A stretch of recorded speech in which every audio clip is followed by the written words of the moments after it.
beautiful, Mally Roncal from Mally Beauty here, and we are here with David's Bridal. We are going to show you a gorgeous look that we created with the Mally Beauty and David's Bridal Bridesmaid Survival Kit. Now, let's talk about this dress for a second. Okay.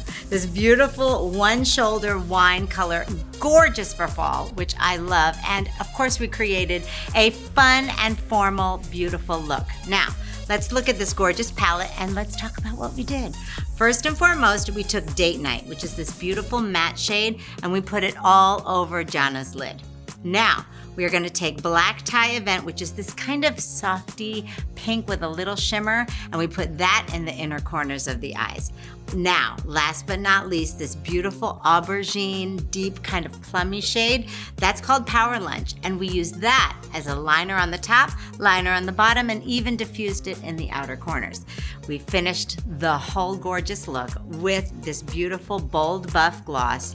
I mean, can you take it? That gorgeous nude lip ties everything together. This is a fun and formal look that's beautiful with your David's Bridal dress.